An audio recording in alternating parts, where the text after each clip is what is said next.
Assalamu alaikum wa rahmatullahi wa barakatuhu.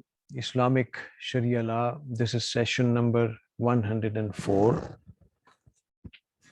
Inshallah, in this session, we are going to finish monetary holding subject to zakah. Rabbi shrah li sadri wa yassir li amri wa halul uqdatam min lisani yafqahu qawli. Alhamdulillah wassalatu wassalamu ala rasulillah amma ba'd. A'udhu billahi minash shaitanir rajim. Bismillahir rahmanir rahim. Zakah on women's dowry. Abu Hanifah is of the opinion that there is no zakah on dowry of a woman until she comes to possess it. At the same time, the dowry must constitute the nisab at the end of the year. The position, however, will be different if the woman has accumulated a nisab other than the dowry. In such a case, any amount she receives should be added to the nisab and the zakat should be paid at the end of a year of possession. A Shafi holds that a woman must pay zakah on her dowry at the end of 1 year, even if it is before the wedding.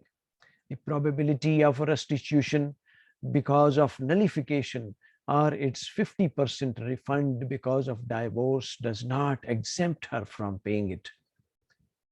The Hanbaliya are of the opinion that dowry is a credit for women and that it is similar to debts. If the recipient of the dowry is rich, the payment of its zakah is obligatory. And if the recipient is insolent or does not acknowledge it, then according to Al-Khiraki, the zakah is obligatory regardless of the consummation of the marriage. Consummation of the marriage. If a woman receives half of her dowry in the case of her divorce before consummation, she should pay zakah only on the received half. However, if all of the dowry is cancelled before she receives it, in the case of nullifying the marriage on her behalf, she is under no obligation to pay its zakah. Zakah on house rent. Abu Hanifah and Malik maintain that the rent is not payable to the landlord at the time of the contract, but at the expiry of the remaining period. Thus, the landlord who rents a house should pay the zakah on his house rent, provided the fixed amount meets the following conditions: receiving of money and completion of nisab at the end of the year. The Hanbaliya thinks that once the contract is concluded, the landlord is entitled to have rent.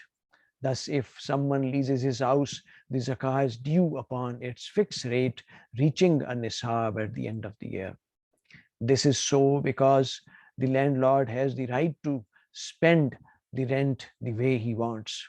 The possibility of cancelling the lease does not invalidate the obligation to pay zakah. This case is similar to the case of dowry before the consummation of marriage. If the rent is an area rent, then it should be treated as a debt, either as paid or postponed. In Al-Majmu', An-Nawawi says, if somebody leased a house and was paid in advance, he should pay its zakah on receiving it. This is uncontroversial. Zakah on trade. The majority of scholars among the companions, the followers, the generation after them, and the jurists who came subsequently held that zakah on merchandise is compulsory. Abu Dawud and Al-Bihaqi relate that the Samura ibn Jandub reported, the Prophet, upon whom be peace, used to command us to pay sadaqah from the goods we had for sale. Ad-Dara Qutni and Al-Bihaqi relate that Abu Zar reported the Prophet, upon whom be peace, saying, there is sadaqah on camels, sheep, cows, and house furniture. Ash-Shafi, Ahmad, Abu Ubaid, Ad-Dara Qutni, Al-Bihaqi, and Abdul Razak relate that Abu Amr ibn Hamas reported from his father that he said, I used to sell leather in containers. Once Umar ibn al-Khattab passed by me and said, "Pay the sadaqah due on your property." I said, "O Commander of the Faithful, it is just leather." He replied, "Evaluate it and then pay its due sadaqah."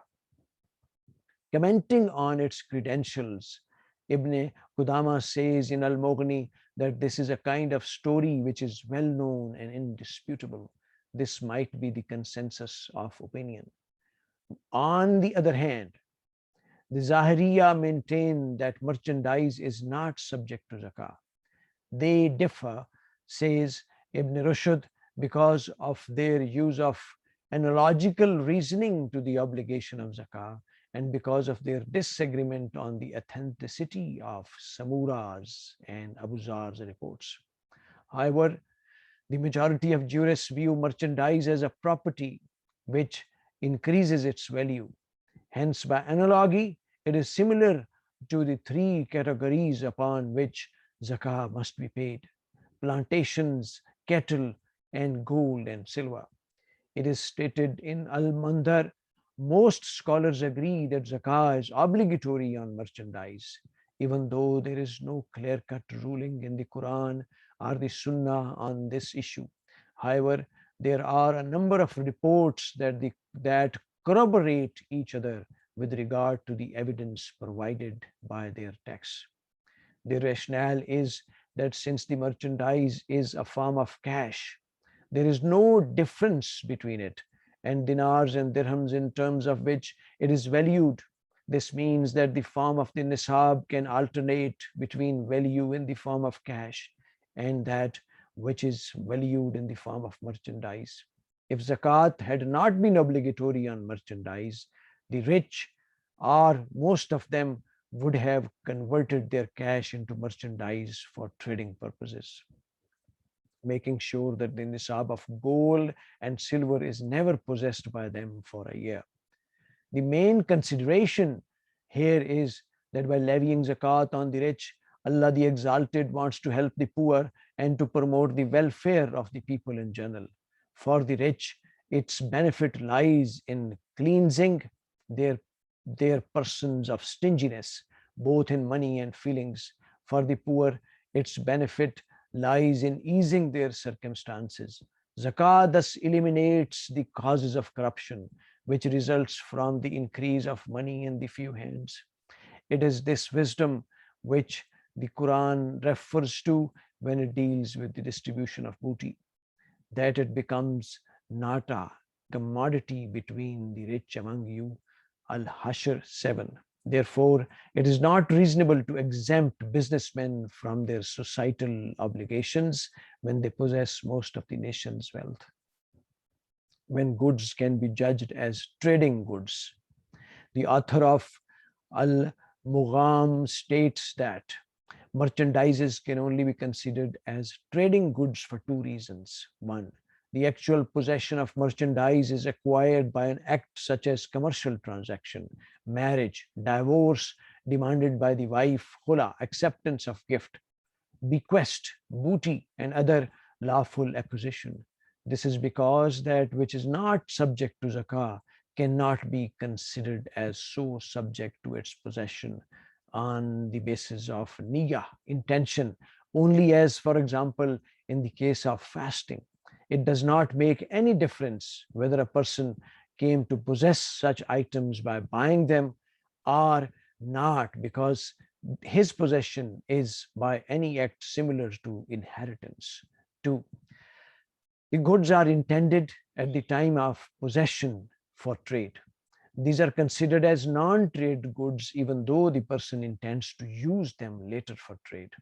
However, if he possesses these goods through inheritance and intend them for trade, they are not considered as traded goods, because the determining factor in such cases is the status of acquisition, not the temporary state of trade. Mere intention will not provide a valid reason to change his status. For example, if a person intends to travel without embarking upon it, then the mere expression of his intention will not constitute the act of traveling. Likewise, if a person bought merchandise for trade and then intended it for possession, it would be considered as such, and zakat will not be paid on it. How is zakat on trade money to be paid? One who possesses merchandise with a nisab for a year should pay zakat on it, the amount of which is a quarter of a tenth of its value. This should be done by the businessman every year. However, the period of a year does not come into effect unless his inventory constitutes a nisab. Assuming a businessman possesses merchandise short of a nisab and part of a year has passed, his inventory subsequently increases through an unusual rise in value because of supply and demand or through price fluctuation, so that it constitutes the nisab, or he sold merchandise for a price of a nisab, or during the course of the year he comes to possess other merchandise which together with his previous amount completes a nisab. Then the haul for the purpose of zakah starts at that time, and the time elapsed is not taken into consideration. This is the view of the Hanifah, Dowry, Shafi, Ishaq, Abu Ubaid, Abu Thawr, and Ibn al-Munzir. According to Abu Hanifah, if the merchandise in possession constitutes a nisab at the beginning of the year and also at the end, zakah will still be applicable even though the nisab might have decreased within that time. The reason is that it is difficult to ascertain its completeness in the intervening period. The Hanbaliya hold that if the merchandise decreases during the course of the year and increases again until it constitutes a nisab, the requisite period of a year starts all over again because it has been interrupted in its course of the course by the decrease. Ladies and gentlemen, here this session ends, and it's the topic